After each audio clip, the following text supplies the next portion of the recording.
it comes down to the fact that you've really got to be able to communicate with people. And communicating with people is not just about you talking about yourself. It's really about you trying to understand the person.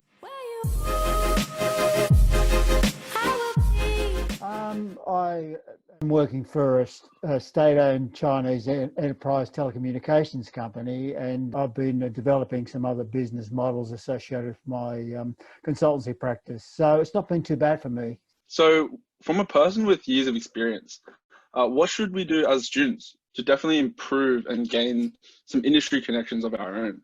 It comes down to the fact that you've really got to be able to communicate with people.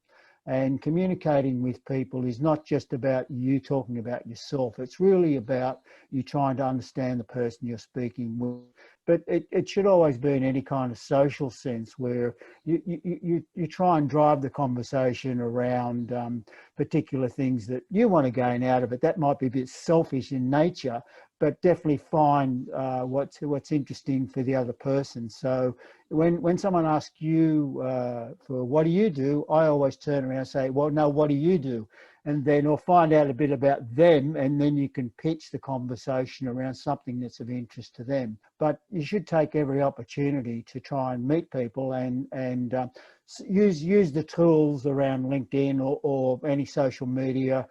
You really should do that, even if you don't know the person, do that with a preamble and not just send a LinkedIn request and then hope the person's going to connect on it. It's really, again, having something that people will remember you for, and then try and have some kind of connection on that. Then it's like putting money in the bank. You make a connection, and at some particular stage, can I, get benefit of that? But you don't look at it from a selfish point of view. What comes around goes around.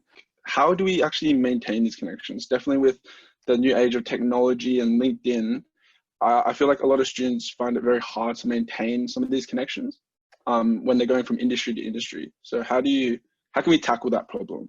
I don't use it to say, hey, I'm excited about my company is going to launch, X, Y, Z. I just post articles that I think that will be relevant to that particular community, or something that may be of interest to those persons. So it may only be you do that once a year or once every couple of years, but it gives you an excuse to touch points. Now, what I found more recently as well is maybe using a small survey, if it's whatever, if you can add it to whatever the communication medium is. Do you want to hear from me? How frequently, that kind of thing, to try and make it a little bit more interactive rather than just a spam. I find it that some younger students actually don't grasp how important connections are. So can you just give us your explanation on how they're useful, why they're useful, and why should people get out of their comfort zone to get some connections? Well, I've always advocated that connectivity is very, very important. Now, historically, older people would send their children to schools or universities to get those connections, and not everyone else has the privilege of being able to do that, or the economic values.